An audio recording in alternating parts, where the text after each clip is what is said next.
여러분 안녕하세요. 양쌤TV입니다. 자, 여러분 우리 이제 쌀쌀한 바람이 불어오면서 보건계열 국가고시 시즌이 다가오고 있죠. 그래서 양쌤TV에서 여러분과 함께 보건계열 국가고시를 대비할 수 있는 의료법규 특강을 준비했습니다.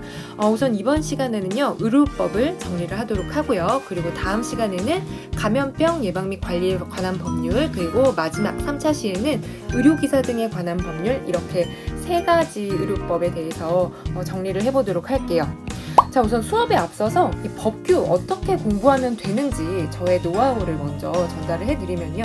이 의료관계 법규는 특정한 개념에 대해서 깊게 이해를 하고 거기서 가지를 뻗쳐나가는 게 아니라 다양한 법률들을 얼마나 내가 잘 암기하고 있나를 보는 거거든요. 그래서 여러분께서 개념을 이해한다는 느낌으로 천천히 이론서를 보시기보다는 문제를 빠른 속도로 최대한 많이 풀어서 내가 자꾸 틀리는 부분이 어디지를 확인하시는 게 중요합니다. 그래서 내가 약한 파트를 파악을 하셔서 거기에 문제집에 있는 해설만 보시는 게 아니라 여러분 교과서라든지 혹은 법 조항을 직접 찾아보시면서 처음부터 끝까지 해당 내용을 한번 싹 읽어보시는 거를 추천을 드려요. 그러면 훨씬 더 단단하게 이해하실 수 있을 거고요. 그리고 법규에서는 의미 있는 숫자들이 많이 나옵니다. 30병상 이상, 100병상 이상, 14일 이내 신고를 해라. 그런 숫자들을 중심으로 암기를 해주시면 문제풀이에 도움이 많이 될 수 있고요. 그리고 좀 디테일 있게 우리가 외워야 하는 부분들이 각 법률의 정의나 목적 있죠. 그 정의나 목적에서 나오는 예방한다, 관리한다 이런 단어들, 그리고 이 법에서 해당되는 사항에서 예외가 되는 사항 혹은 제외가 되는 경우, 이러한 예외 사항들을 좀 꼼꼼히 봐주시는 것이 좋습니다. 그런 것들이 문제에 잘 표현이 되거든요. 그리고 문제를 푸는 요령에서는요, 여기 4번, 5번인데요. 문제를 정확하게 읽고 풀어주시는 게 중요해요. 말장난을 해놓은 보기들이 되게 많거든요. 물론 국가고시에서는 그럴 것들이 문제가 좀 떨어지긴 하지만 그래도 모의고사나 이런 데 보면은 말장난이 많아서 여러분들이 꼼꼼히 읽지 않으면은 그 말장난에 넘어가서 틀리게 되는 경우가 있습니다. 그리고 이건 제가 잘 하는 실수인데요. 보기를 보다가 한 3번쯤에 답이 비슷한 게 나와요. 그러면 이게 답이다라고 체크하고 그냥 넘어가 버리는데, 그렇게 하시지 말고 답인 것 같아 이러면 체크를 잠깐 점을 찍어 놓고 4번, 5번 보기까지 다 보세요. 그래서 흥분해서 중간에 답 체크하고 넘어가지 마라. 4, 5번에 답이 있을 수도 있다. 흥분하시면 안 되고 말장난에 속지 않고 천천히 문제를 정확하게 지치지 않고 읽는 것이 중요합니다. 그리고 이건 모든 시험에 다 적용되는 거긴 한데요. 반드시, 모든, 뭐뭐만 그러하다 이렇게 단정 짓는 단어들은 오답일 확률이 높습니다. 살아가면서 우리가 그렇게 막 칼로 자르는 상황 잘 없잖아요. 그런 것처럼 문제에도 마찬가지거든요. 반드시 뭐뭐 해야 된다. 모든 경우에 그렇게 한다. 이런 것들 정 문제가 안 풀리시면 그런 것들을 답으로 체크를 하시는 것도 찍는 요령이기도 하죠. 자, 이렇게 우선 공부 방법 간단히 소개해 드렸고요. 자, 이번 의료법 특강에서는 총 12가지 개념에 대해서 우리가 정리를 해볼 겁니다. 의료인은 누구인지, 그리고 의료기관 개설 어떤 식으로 하면 되는지, 의료인 결격 사유는 무엇이고 권리와 의무 무엇인지부터 쭉 이어져서 마지막에 유명한 벌칙들을 정리하는 것까지 이어서 가보도록 할게요. 자, 첫 번째, 의료인의 정의입니다. 이거 너무너무 여러분 다 알고 계실 수도 있어요. 그런데 한 번 더 정리해보면요. 자, 의료인이라 함은 보건복지부 장관의 면허를 받은 의사치과의사, 한의사, 의사 집단이죠. 그리고 조산사 및 간호사까지가 의료인입니다. 약사, 물리치료사, 침사, 구사 이런 분들, 간호조무사 포함이죠. 이런 분들은 의료인은 아닙니다. 누가 더 잘나고 못나고가 아니라 단지 의료인이 아니라는 거. 자, 그리고 의료인 각 종별 임무 잘 기억을 해 두셔야 되고요. 특히 간호사 국가고시를 보시는 분들은 간호사의 임무가 문제로 굉장히 잘 나옵니다. 더군다나 간호조무사의 업무와 비교해서 같이 나오기도 하기 때문에 간호사분들은 간호사의 임무 잘 기억을 해 두시고요. 자, 그리고 의료기관을 개설할 수 있는 자의 이 의료인들이 또 등장을 하죠. 의료인 당연히 의료기관 개설할 수 있겠죠. 하지만 모든 의료인이 아니라 의사, 치과의사, 한의사, 그리고 조산사까지만 의료기관을 개설할 수 있습니다. 의료인 중에서 간호사는 의료기관 개설할 수 없죠. 그래서 틀린 보기로 모든 의료인 이렇게 의료기관 개설할 수 있는 예로 나오는데 그 틀린 보기죠. 그리고 그 외에 의료기관 개설할 수 있는 사람, 국가나 지방자치단체, 의료업을 목적으로 설립된 법인, 의료법인, 그리고 민법이나 특별법에 따라 설립된 비영리법인, 또 준정부기관, 지방의료원, 한국보훈복지의료공단이 의료기관 개설할 수 있습니다. 다 그럴싸한 보기들이에요. 근데 여기서 우리가 기억을 해야 될 것은 바로 이 비영리법인이라는 건데요. 영리법인이 오답으로 잘 나옵니다. 그리고 대기업 오답으로 잘 나오고요. 하지만 여기서 여러분 대기업에서는 개설 특례라는 것이 형성이 되어 있어서 개설 특례는 이 기업 안에 기업체 직원들을 위한 일종의 그런 보건 시설을 운영할 수 있도록 해놓은 게 있거든요. 뭐 NC소프트 안에 그 직원들이 이용할 수 있는 의원이 있어요. 그런 것들이 개설 특례에 의한 의료기관 개설인 거죠. 그래서 이거는 일반적인 의료기관 개설하는 자에는 해당되지 않습니다. 자, 의료기관 개설하는 자에서 우리가 유의해야 될 건 뭐다? 의료인인데 거기서 간호사 안 된다. 그리고 비영리법인만 해당이 된다라는 거 기억하시고요. 자, 그리고 의료기관, 의사, 치과의사, 한의사, 조산사가 개설할 수 있다고 했죠? 각 직종마다 개설할 수 있는 의료기관이 서로 다른데요. 특히 조산사는 조산원만 개설할 수 있고요. 그리고 조산원을 개설할 때는 반드시 지도의사를 둬야 합니다. 조산원은 아이를 낳는 곳이잖아요. 아이를 낳다가 산모가 위험에 빠질 수 있겠죠. 그때 조언을 구할 수 있는 그리고 환자를 볼 수 있는 지도의사가 있어야 합니다. 지도의사라는 거 단어 기억을 해두시고요. 자, 이번에 2번 의료기관입니다. 의료기관에서는 중요한 내용들이 참 많아요. 그래서 여러분 기억해 두실 게 많은데요. 우선 의료기관은 몇 종인가? 의료기관은 10종입니다. 10개의 종류 있어요. 간단하게만 써봤는데요. 의원, 치과의원, 한의원, 그리고 조산원 포함이 되고요. 병원, 치과병원, 한방병원, 요양병원, 정신병원까지 있죠. 그리고 종합병원 이렇게 해서 총 10종의 의료기관이 있습니다. 여기에 해당 안 되는 거 뭐죠? 보건소, 보건지소, 보건의료소 이런 곳들은 해당이 되지 않습니다. 자, 하나씩 살펴보도록 할게요. 우선 의원급 의료기관, 목적이 뭐죠? 외래 환자들 진료보는 거죠. 그죠? 병원 밤 되면 문 닫는 게 기본이에요. 자, 그리고 두 번째, 병원은 뭐죠? 환자들이 잠자면서 2박 3일, 3박 4일, 10박 11일 이렇게 병원에 머무르면서 수술하고 장기간 치료하는 곳이죠. 입원 진료를 하는 곳이죠. 자, 병원급 의료기관은 우리가 알고 있는 병원, 치과병원, 한방병원, 요양병원, 정신병원 이런 곳들이 있죠. 여기에서는 30개 이상 병상을 가지고 있어야 한다라는 걸 여러분 꼭 기억을 해 두십시오.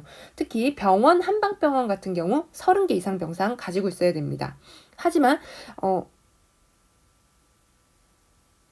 그리고 요양병원은 장기 입원 요양병상 가지고 있으면 되고요.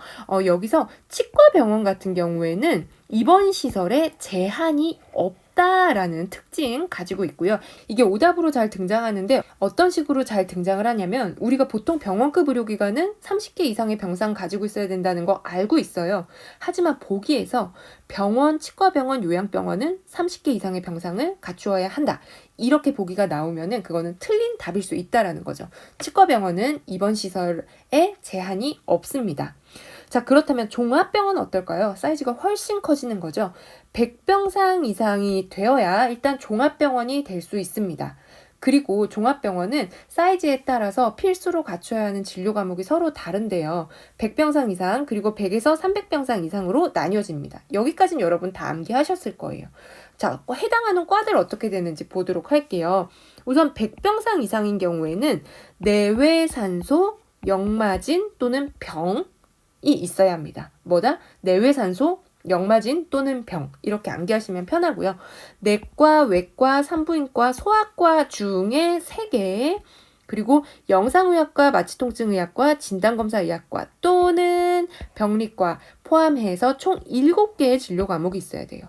이 과들 뭔가요? 사람이 태어나고 아프고 죽고 수술하고 이런 기본적인 거죠. 사람이 죽고 사는 내용을 담은 과들입니다. 이런 걸 하려면 또 피검사하고 수술해야 되잖아요. 그러니까 역마진 병리과가 필요하겠죠.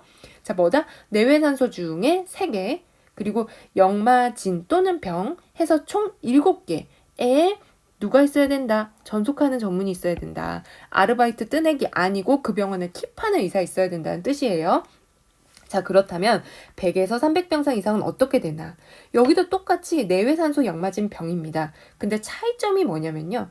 100병상 이상에서는 내외산소 중에 3개였죠. 근데 100에서 300병상은 내외산소 모두 있어야 되고요. 그리고 역마진 또는 병입니다.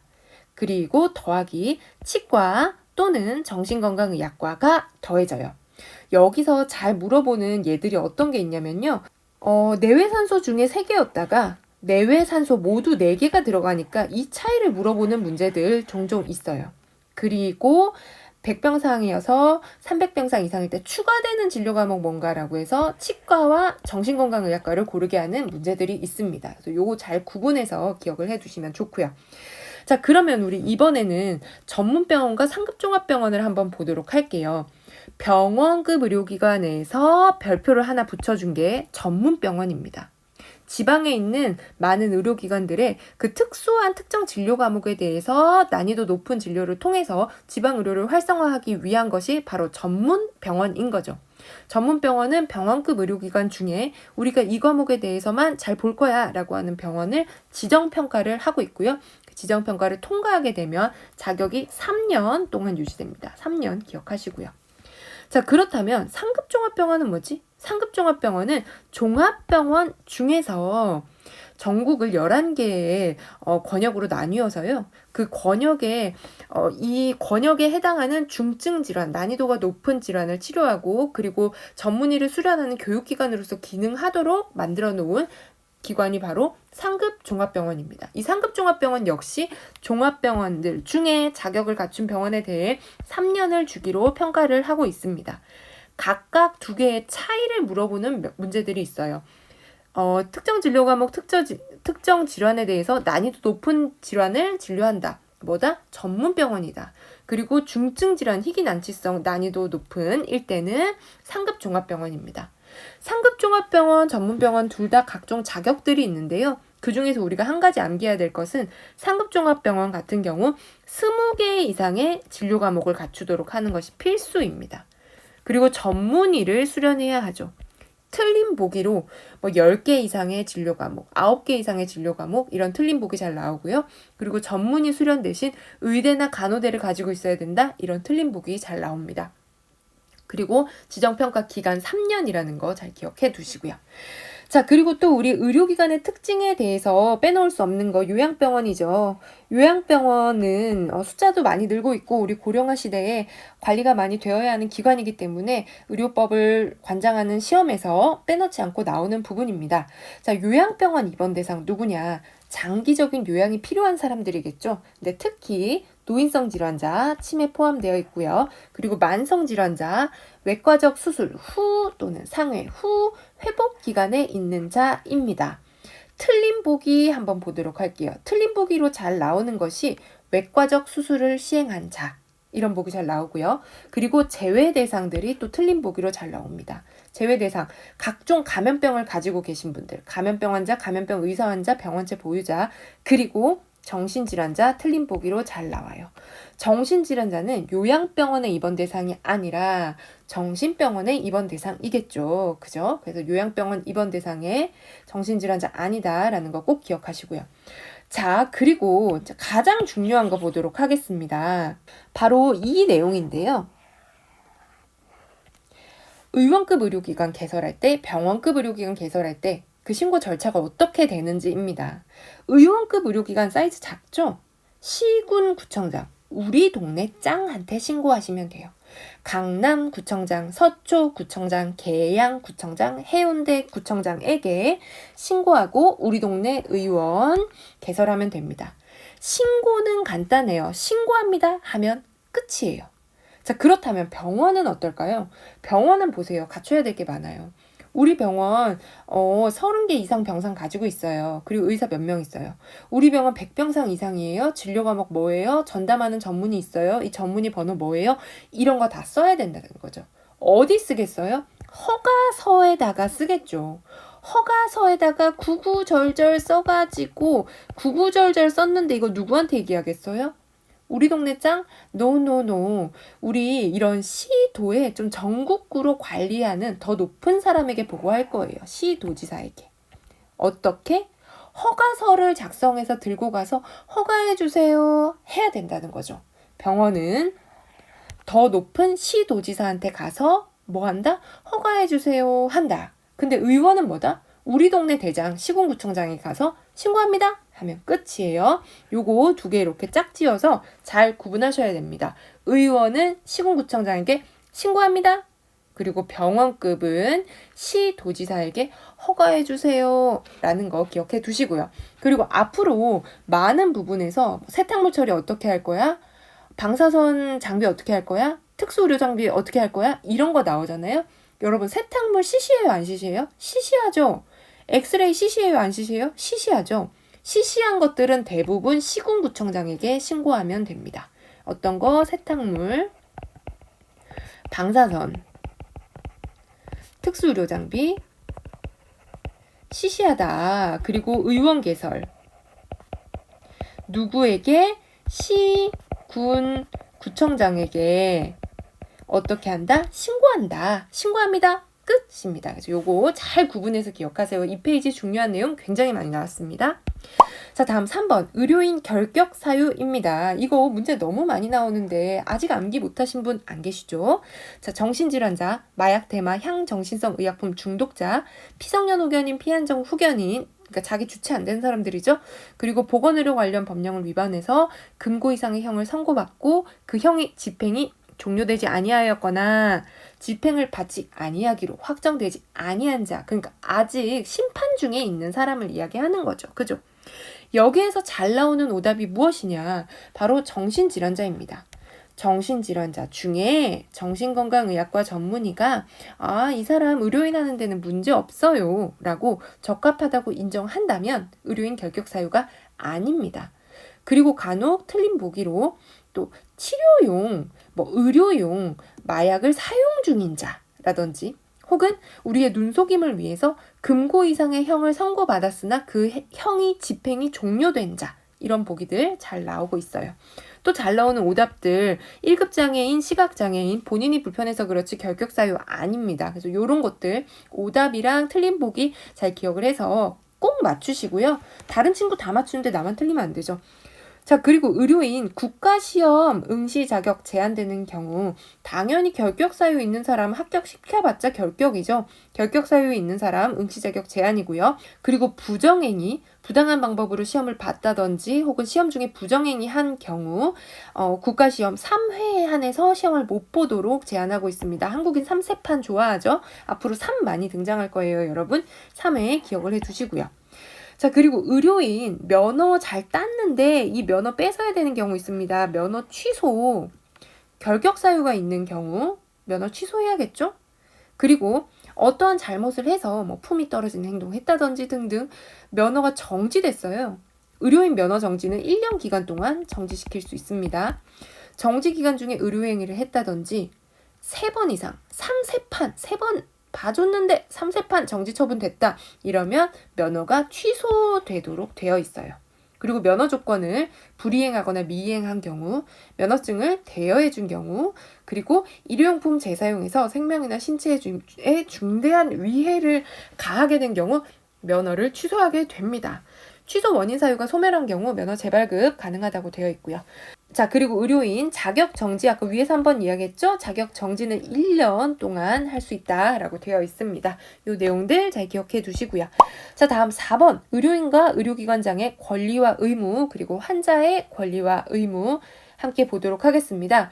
의료인과 의료기관장의 의무 무엇이냐? 우선 우리 질 높은 의료, 안전한 의료 제공해야겠죠? 의료기선 발전하고 그리고 최선의 의료를 제공할 수 있도록 해야 합니다. 이런 것들을 평가하는 제도가 요양급여 적정성 평가가 있는 거고요. 그리고 다른 의료인, 다른 법인의 명의로 의료기관을 개설, 운영할 수 없다라는 거.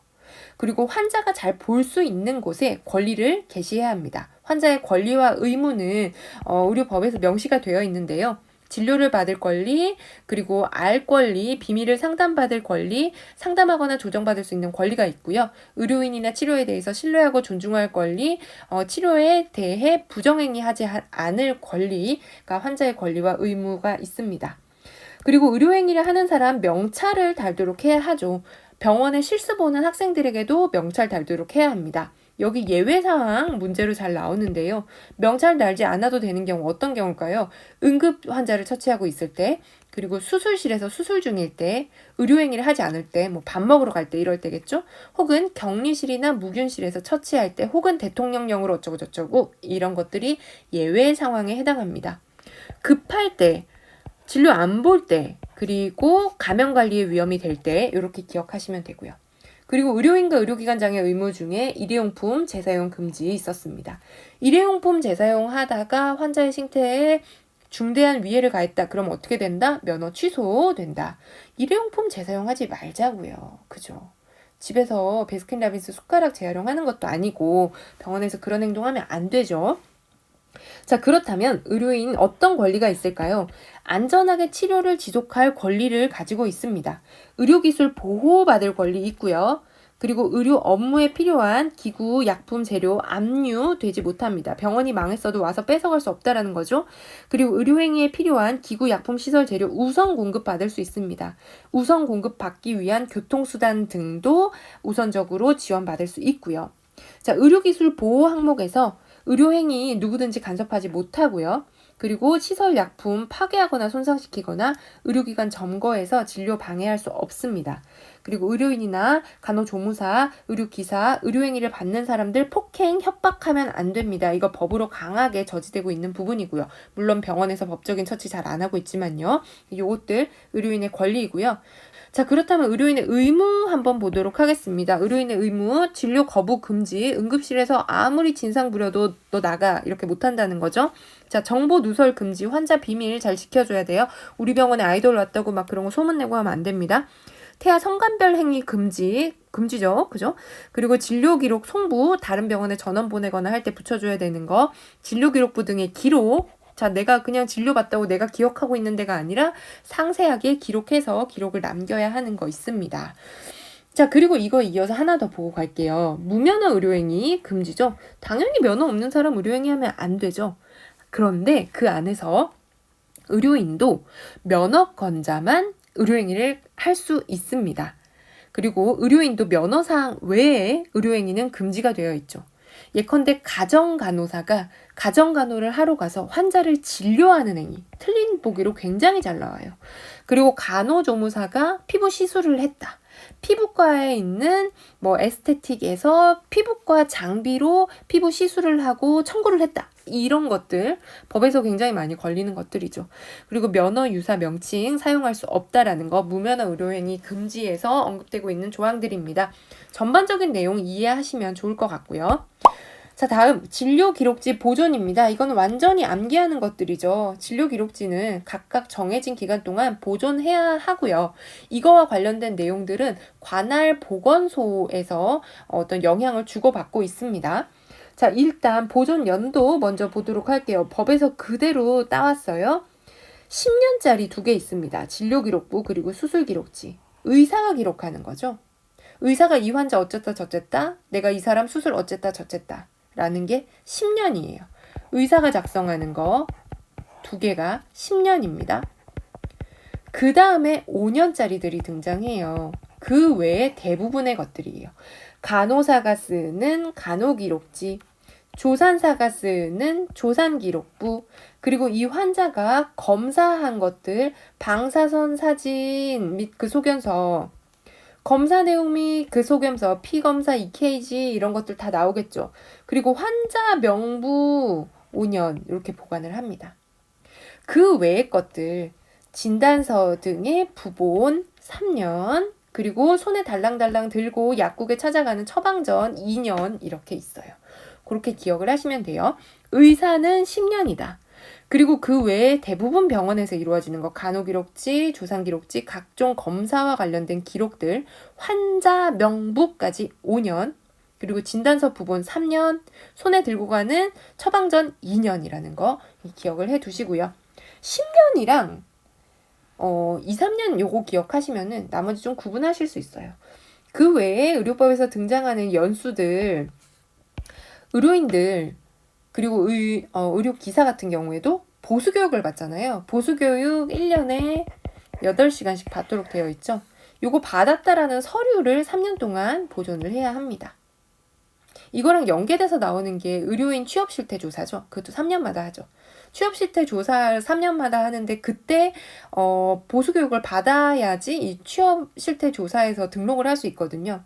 그래서 그거랑 연계해가지고 보수 교육 서류는 3년 동안 보존해야 된다. 이렇게 암기하시면 편하고요.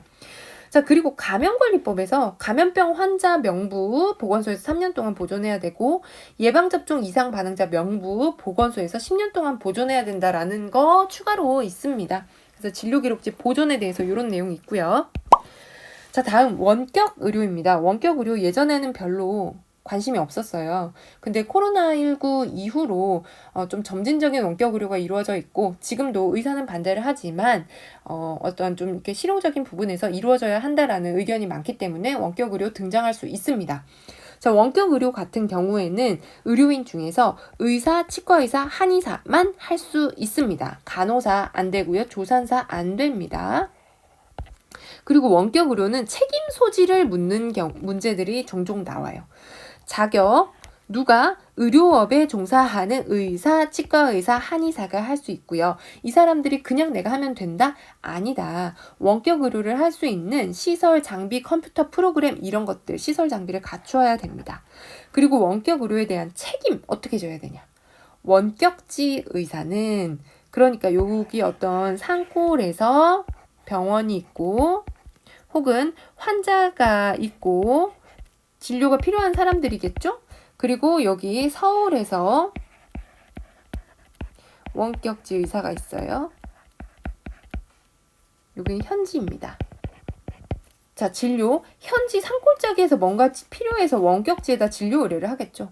그러면 이 원격지의 의사는 얼굴 보고 진료하는 것과 똑같이 책임을 져야 됩니다. 내가 컴퓨터로 진료 본다고 전화기로 진료 본다고 가볍게 여기면 안 돼요. 그런데 뭔가 여기서 현지에서 환자가 잘못돼서 사망하게 된 거예요. 이 잘못 누구한테 있지? 원격지 의사가 처방을 내리는데 명백하게 잘못했다라고 입증할 근거가 없다면 이것에 대해서 처치한 현지 의사의 잘못인 거죠. 현지 의사. 근데 원격지 의사가 명백하게 처방을 잘못 내렸다. 그 잘못 내린 거에 대해서 현지 의사는 수행한 죄밖에 없다. 그러면 원격지 의사가 잘못이겠죠. 그래서 요 내용들, 요 문항을 잘 기억을 해 두시기 바랍니다. 자, 다음 의료인 정원과 관련된 문제입니다. 제가 학교에서 수업할 때는 이거 별로 강조를 많이 하지는 않았거든요. 근데 국시에는 등장을 하기도 합니다. 그래서 나는 꼭 맞추고 싶다. 나 과락이 아니라 국시는 고득점 하고 싶다. 그러면 여러분 이거를 꼭 암기를 하시기 바랄게요. 자, 우선 의료인 정원은 종합병원 기준으로 암기를 하시면 편합니다. 왜냐하면 병원도 동일하게 가는 경우가 많거든요. 의사는 연 평균 1일 입원 환자를 20명으로 나눈 숫자로 의료인 정원을 채워야 됩니다. 즉 우리 병원에 연평균 1일 입원 환자가 40명이다. 그럼 의사가 2명 있어야 된다라는 거죠. 그리고 여기에서 외래 환자 3명은 입원 환자 1명으로 계산을 할 수 있어요. 우리 문제 하나 풀어보고 갈게요. 그럼 이해가 더 잘 됩니다. 자, 입원 환자가 800명일 때 의사 몇 명 있어야 되나요? 뭐라고 했죠? 연평균 1일 입원 환자가 20명으로 나눈 숫자라 그랬죠? 820으로 나누면 뭐예요? 그럼 40명이 필요한 거죠. 아, 의사 40명 필요하구나. 근데 어떤 병원에는 입원 환자는 800명인데 외래 환자 1200명 온대요. 그럼 의사 몇 명 있어야 되겠죠? 일단 입원 환자 800명에 대해서 의사 40명 있어야 되죠. 더하기 외래 환자 1200명이래요. 외래 환자 3명은 입원 환자 1명입니다. 그러면 외래 환자 1200은 뭐죠? 입원 환자 400명이랑 동일하네요. 입원 환자 400명 보려면 의사 몇 명 있어야 돼요? 20명 더 있어야겠네요. 그래서 이 병원은 의사가 60명이 있어야 되는 거죠. 오케이? 다음 간호사 보도록 하겠습니다. 간호사는 연평균 1일 입원 환자를 2.5명으로 나눈 숫자라고 합니다. 자, 문제 한번 풀어보고 갈게요. 입원 환자가 800명이래요. 그럼 간호사 몇 명 있어야 될까요? 800 나누기 2.5 하면 되겠죠?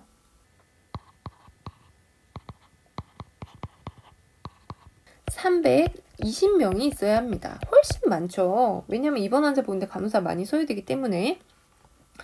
자, 그런데 여기서 간호사 같은 경우에는 외래 12명을 입원 1명으로 가름을 하고 있어요. 이 병원 같은 경우에는 입원 환자 300명, 외래 환자 1200명이래요.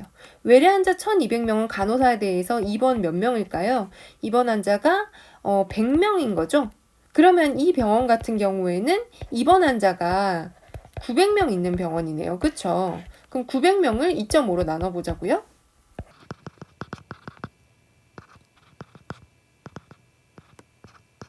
이 경우에는 간호사가 360명이 필요하게 됩니다. 40명이 더 추가가 되는 거죠. 이런 식으로 계산을 하시면 되고요. 그래서 여기서 이제 외워야 하는 게 그거겠죠. 의사 같은 경우에는 20명이다. 그리고 외래는 3대 1이다. 간호사는 2.5명이다. 외래는 12대 1이다. 요거를 암기하셔야지 이 문제를 풀 수 있습니다. 네. 자, 그리고 직종별로 한번 살펴보도록 할게요. 영양사 같은 경우에는 밥을 해주시는 분이죠. 밥은 누가 먹죠? 자고 가는 사람이 먹죠. 그래서 입원 시설을 갖춘 병원 이상 의료기관에 1명 이상 반드시 있어야 하고요. 의료기사. 의료기사는 우리 임상병리사, 방사선사, 물리치료사 이런 분들이죠. 이런 분들은 진료 과목별로 필요한 숫자만큼 계시면 되고요. 자, 그리고 보건의료정보관리사는 종합병원에 필요한 수만큼 있으면 된다라고 명시가 되어 있습니다. 그래서 이 직종별 보기들도 기억을 해두시면 좋을 것 같고요. 자, 추가로 우리 당직의사 한번 보도록 할게요. 당직의사, 각종 병원급 의료기관에서는 입원 환자 200명까지 의사 1명, 간호사 2명 있어야 되고요. 요양병원 같은 경우에는 입원 환자 300명까지 의사가 1명 있어줘야 됩니다. 자, 계산하는 문제 숫자여서 헷갈릴 수 있지만 나 만점 받고 싶어, 나 잘하고 싶어 이런 분들은 암기하시고 계산 연습하시기 바랄게요. 자, 다음 8번째 기록의 열람입니다. 기록의 열람은 문제 자체는 어렵지가 않아요. 근데 보기가 길어가지고 읽다 보면 지쳐서 문제를 틀리게 되는 경우가 많습니다. 그래서 여러분들 지치지 말고 잘 읽는 게 이 문제를 맞추시는 방법이고요. 자, 기록을 열람하는 거는 크게 3가지로 나뉘어져 있어요. 우선 환자, 내가 이제 본인이 갔을 땐 별 문제가 없어. 근데 나 말고 다른 사람, 내 가족 같은 사람들이 가는 거, 그리고 나랑 전혀 핏줄도 아닌 사람이 가는 경우, 혹은 내가 행방불명이 됐거나 사망했거나 혹은 의식이 없거나 이럴 때 누가 내 의무기록을 떼고 싶어하는 이런 3가지 경우로 나뉩니다. 첫 번째, 환자의 배우자 또는 직계 존속이나 비속, 그 엄마 아빠죠, 그리고 자녀죠, 혹은 형제 자매, 배우자의 직계 존속, 존속만 해당이 되죠. 내 가족들인 거예요. 여기서 형제 자매는 모두가 없을 때 뗄 수 있습니다. 이거를 여러분 나 이게 안 되는데 왜 이랬지 이렇게 생각을 하신다면은 형제 자매끼리는 싸우고 절연하고 사기치고 이런 것도 좀 하잖아요. 그래서 그렇게 생각하시면 되고요.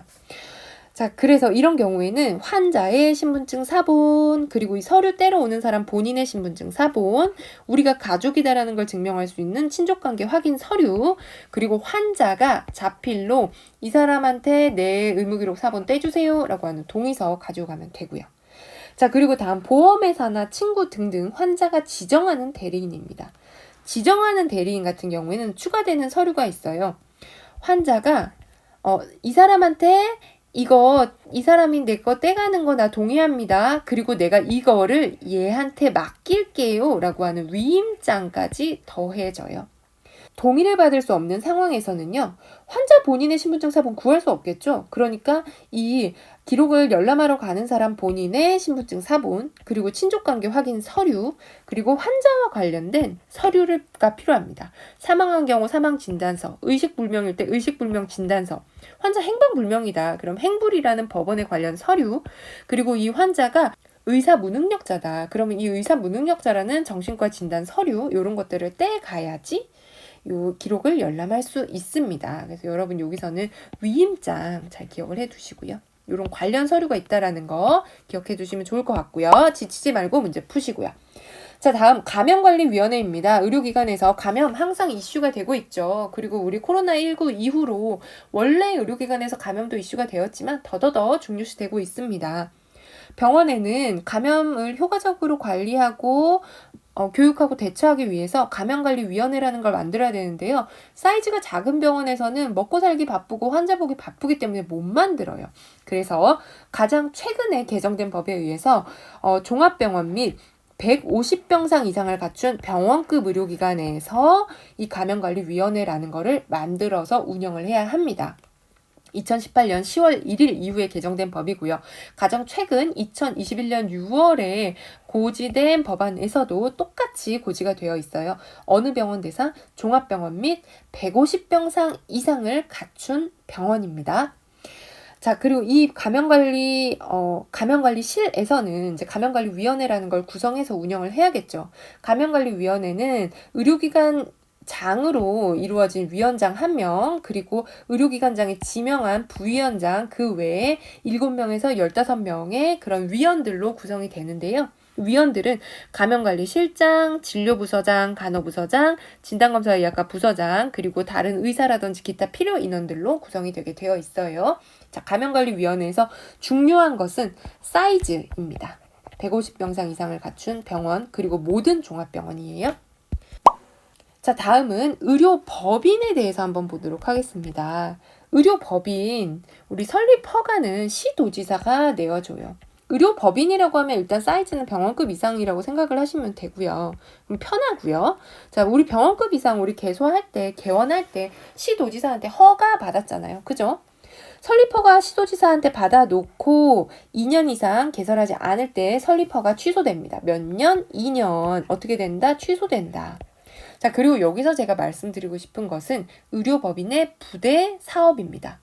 그러니까 진료행위 말고 다른 걸로 돈을 벌 수 있다는 거죠. 어떤 거? 의료인, 의료관계자 양성이나 보수교육하는 거, 그리고 의료나 의학에 관련된 조사 연구 활동, 제약회사, 의료기기 회사 이런 데랑 많이 하죠. 그리고 노인의료복지시설의 설치 운영, 장례식장의 설치 운영, 부설 주차장의 설치 운영, 의료정보 시스템 개발, 우리 병원에서 쓰는 의료정보 시스템 개발해서 각 브랜치 병원으로 다 판매할 수 있습니다. 그리고 휴게음식점, 일반 음식점, 이용업, 미용업 등 직원들의 편리를 도모하기 위해서 보건복지부령으로 정한 그런 사업들 할 수 있어요. 자, 요거 어떻게 암기하냐. 우선 의료인 양성 보수교육 할 수 있겠죠. 의학이나 조사 연구 할 수 있겠죠. 의료 시스템 개발 정도 암기하시면 되고요. 노인 복지시설 설치 운영할 수 있습니다. 이분들 돌아가시면 어떻게? 장례식장 가셔야죠. 장례식장이 열리면 어떻게 해요? 사람들 오죠? 주차장에 주차해야 되죠. 요 정도로 해서 암기하시면 좋고요. 병원 가시면 음식점, 커피숍 있잖아요. 그죠? 그런 것들 다 부대 사업으로 할 수 있는 것들이고요. 하나 더 추가로 말씀드리면 장례식장의 설치 운영, 그리고 부설 주차장 설치 운영, 휴게 음식점, 이용업, 미용업 이런 것들은 외부에 위탁할 수 있는 일입니다. 다른 데 위탁해서 우리가 그런 위탁 비용으로 돈을 받고 쉽게 사업 운영할 수 있다라는 거예요. 부대 사업과 위탁해서 운영할 수 있는 항목들 뭔지 구분해서 암기하십시오. 자, 다음 의료기관 인증평가입니다. 제가 굉장히 좋아하는 제도인데요. 의료기관 인증평가는 의료의 질과 환자 안전을 향상시키기 위해서 병원을 감시 감독하고 우리 국제적인 기준에 맞춰서 이 기준을 통과했는지 보는 그런 일종의 국가에서 의료기관에 대해 KS 마크를 붙여주는 거죠. 누가 주관하겠습니까? 보건복지부 장관이 주관하겠죠. 근데 보건복지부 장관 이 양반이 너무 바빠요. 그래서 위탁을 합니다. 의료기관 평가 인증원에다가 의료기관 인증평가 업무를 다 위탁해놓고 있습니다. 의료기관 평가 인증원은 여의도에 있어서 제가 호시탐탐 취업하고 싶어서 살펴보고 있는 곳이고요. 자, 그리고 의료기관 평가 인증원에서는 의료기관 인증위원회라는 걸 운영을 하는데요. 여기는 위원장 1명 포함 15명의 위원들로 구성이 되어 있어요. 그래서 인증평가와 관련된 각종 사항들을 이제 고민하고 의논하고 하겠죠. 자, 의료기관 인증평가에서는 많은 인증 기준과 그런 평가 항목들이 있는데요. 인증 기준의 크게 내용의 분류는 이렇습니다. 환자의 권리와 안전, 의료기관의 의료 서비스 질 향상 활동, QI 활동 이런 것들이죠. 의료 서비스 제공 과정과 성과, 의료기관의 조직 인력 관리 및 운영, 환자 만족도를 조사합니다. 틀린 보기로 뭐가 제일 잘 나오냐면요. 환자 만족도를 직원 만족도라고 해서 틀린 보기 잘 나오고요. 그리고 경영 성과 이런 것들, 재무 평가 이런 거 틀린 보기로 잘 나와요. 돈 얘기하지 않습니다. 직원 만족도는 이 조직 관리에 조금 들어가긴 하는데 평가 기준으로 분류되어 있지는 않아요. 환자 보기에 대한 틀린 보기로 직업 만족도를 잘 내는 거예요. 그래서 인증 기준, 대충 분위기, 그리고 틀린 보기 기억해 두시면 문제 맞출 수 있고요. 의료기관 인증평가의 인증은 한번 인증받았다 하면은 4년 동안 자격을 유지합니다. 물론 2년마다 중간평가하고 1년마다 병원에서 자체평가해야 하지만 인증을 듣겠다고 하면은 4년 동안 자격 유지할 수 있고요. 그리고 인증에서 뭔가 좀 부족해. 그럼 조건부 인증을 줘요. 1년 안에 재시험 볼 수 있는 자격을 줍니다. 정말 괴롭고 정말 싫어요. 그죠? 가능하면 인증 받아야 하고요. 그리고 불인증 이렇게 세 가지로 나뉩니다. 의료기관 인증평가는 뭐다? 인증, 조건부 인증, 불인증으로 나뉜다. 인증을 득하면 4년 동안 자격을 유지할 수 있다. 조건부 인증은 1년 동안 1년 안에 재시험을 봐야 된다. 자, 그리고 우리 병원이 조건부 인증이나 불인증인데 나 수락할 수 없다. 나 이의 신청하고 싶다. 그러면 결과가 통보되고 30일 이내에 이의 신청을 해야 됩니다. 며칠? 30일. 자, 그리고 의료기관 인증평가를 반드시 해야만 하는 의료기관은 요양병원입니다. 요양병원 누가 계시죠? 말 못하는 어르신분들 계시죠? 그래서 그분들 취약점 살펴보기 위해서 반드시 인증평가해야 하고요. 그러면 정신병원은요? 원래 포함되어 있었는데 법에서 제한이 됐고요. 하지만 어떤 시설적인 자격을 유지하기 위해서는 하기는 해야 하는데 일단 법에 의해서 인증을 반드시 실시해야 하는 기관은 요양병원 하나만 해당이 되고 있습니다. 자, 그리고 인증 받았는데 인증을 취소할 수 있는 경우가 있어요. 어느 것? 거짓이나 부정된 방법으로 인증을 받았거나 의료기관 개설이 취소됐거나 혹은 이 의료기관의 사이즈라든지 어떤 운영되는 것들에 대해서 중대한 시설이 변경됐거나 기준이 미충족됐거나 인증 마크 사용 정지 또는 시정명령이 위반된 경우 인증을 취소할 수 있다라는 거 있습니다. 숫자와 관련된 내용들, 전반적인 분위기들 기억해 두시고요. 자, 마지막 벌칙입니다. 벌칙. 우리 이런 의료관계 법규에서요. 가장 센 법칙이 10년 이하의 징역이나 1억 원 이하의 벌금입니다. 요거는 의료법에만 나오는 거예요. 어떤 거? 의료기관 개설 기준을 위반해서 개설하거나 운영한 경우. 병원을 열면 안 되는 사람이 열어가지고 운영을 했다라는 거죠. 사기꾼이죠. 그죠? 병원 열면 안 되는 사람이 열어서 수술하고 약 주고 해봐요. 어떻게 되겠어요? 국민 건강에 아주 큰 위험이 생기겠죠. 어떻게? 10년 이하의 징역이나 1억 원 이하의 벌금이다. 잘 기억을 해 두시고요. 하나만 있기 때문에 안 나올 수도 있지만 가장 중요하기 때문에 나올 수 있습니다.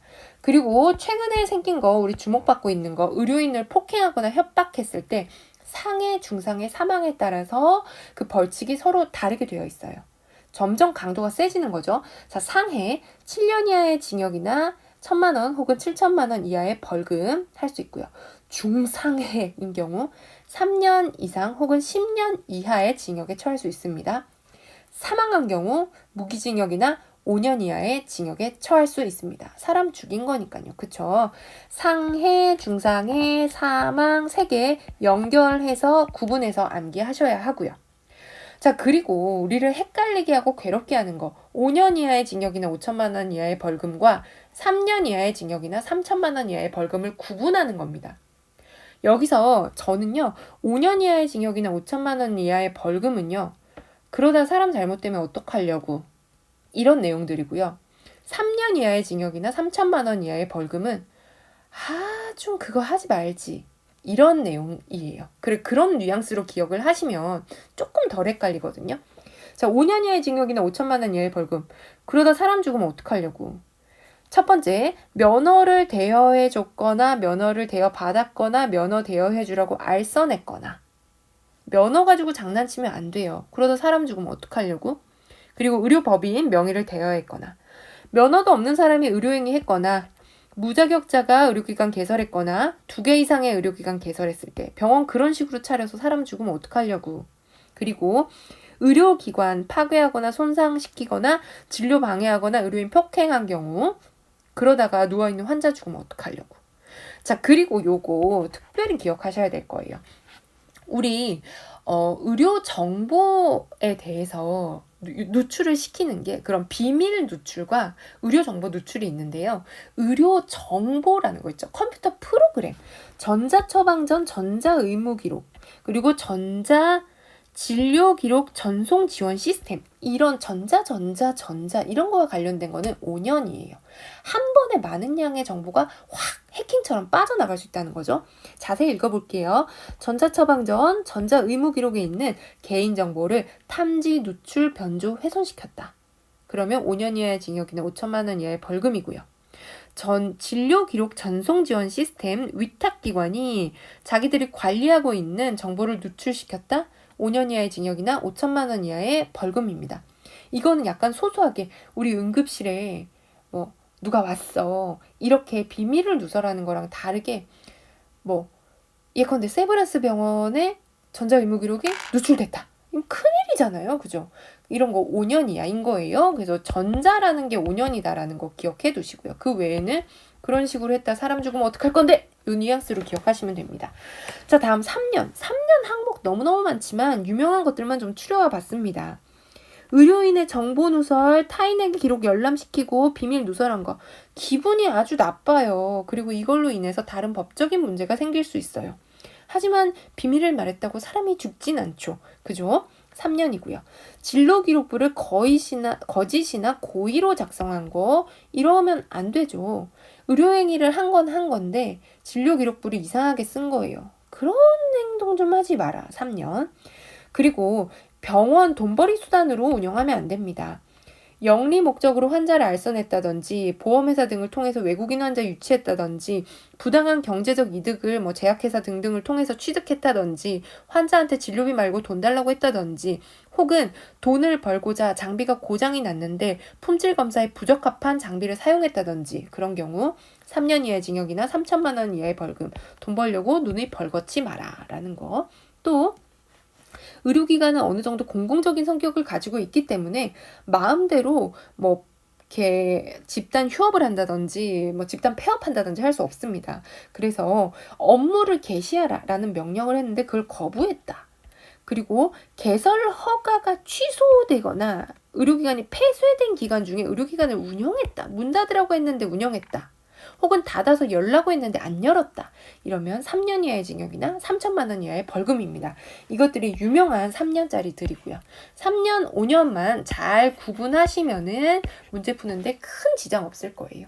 근데 요거랑 같이 이어서 좀 잘 나오는 게 태아성관별 2년인데요. 태아성관별은 사실 유행에서 좀 뒤처진 법이어서 여긴 넣지 않았습니다. 자, 여러분 여기까지 우리 바쁜 목소리로 많은 내용 의료법에 대해서 쭉 정리를 해봤어요. 물론 이거 말고도 중요한 내용 많고 암기해야 될 내용은 많습니다.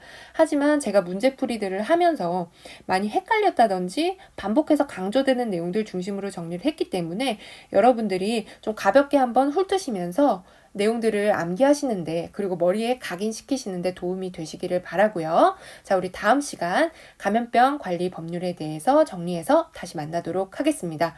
여러분 귀한 시간 내서 함께 공부해 주셔서 감사드리고요. 여러분이 시간과 에너지 낸 만큼 많은 도움 드릴 수 있도록 노력하겠습니다. 여러분 원하는 시험에 꼭 합격하시기를 저도 함께 기도할게요. 그럼 다음 시간 또 만나요. 안녕.